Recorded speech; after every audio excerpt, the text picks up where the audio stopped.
السلام عليكم ورحمة الله وبركاته. أنا شاب أطلب مساعدتكم في أمر يؤرقني، إذ أعاني من تأنيب ضمير شديد ولا أعلم ماذا أفعل. تسببت دون قصد في طلاق أخي من زوجته، وبدأت القصة بسبب غيرتها من فتاة تعيش معنا في البيت. هذه الفتاة من قريتنا، فقدت والديها في حادث وهي لا تزال في عمر 2 ولم يكن لها أحد من عائلتها، فقرر والدي أن يحضرها إلى بيتنا ليرعاها كي لا ترسل إلى دار الأيتام. كبرت معنا في المنزل وأصبحت كواحدة منا، بل إن والدتي كانت تفضلها علينا أحيانا. كنت صغيرا حينها وظننت أنها أختي بالفعل. مرت السنوات وتزوج أخي الأكبر، وهو من كان يتكفل بمصاريف العائلة نظرا لعمله الجيد، وانتقل للعيش مع زوجته في المدينة.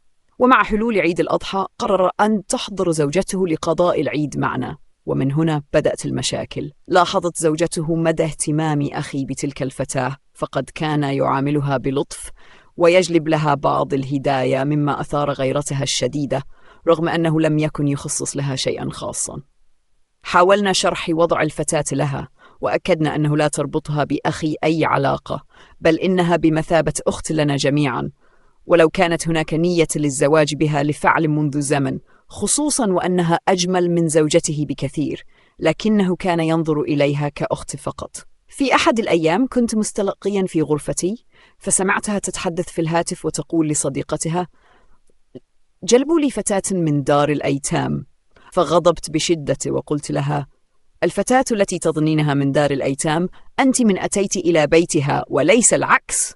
وأخذت منها الهاتف وأكملت الحديث مع صديقتها، كاشفا عن نيتها السيئة. والتي سمعت الحديث فسألتها عن الأمر، لكنها أنكرت وبدأت بالبكاء، فحاولت أمي تهدئتها وأوضحت لها أن تلك الفتاة لا أحد لها سوانا، ومن طبيعي أن يهتم بها أخي، وقالت لها: لو كان هناك نية ليتزوجها لفعل، لكنه اختارك أنت زوجة له.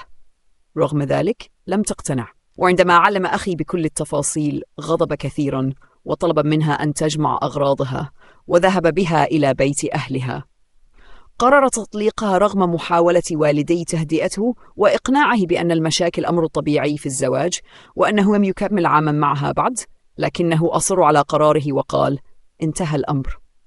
بعد ذلك جاءت أمي إلي غاضبة وصرخت في وجهي واتهمتني بأنني السبب في كل ما حدث، ودعت علي بشدة. عندها قررت الرحيل وابتعدت عن العائلة تماما. الآن عمري عبر 30 سنة، ولم أرى عائلتي منذ 13 عام، رغمهم حاولوا البحث عني. لم أعد أسأل عنهم ولم أعد أزورهم. أتابع أحيانا أخبار العائلة على فيسبوك، فأعلم بوفاة الكثير من الأحبة: جدي، وجدتي، عمي، ابن عمي، وحتى بعض أصدقاء الطفولة. وأتساءل: هل أنا السبب في كل هذا؟ أحيانا أقول لنفسي: ما الذي أردته منهم؟ لكن سرعان ما أعود وأفكر: وما ذنب تلك الفتاة أن تهان بهذه الطريقة؟ والسلام عليكم ورحمة الله وبركاته.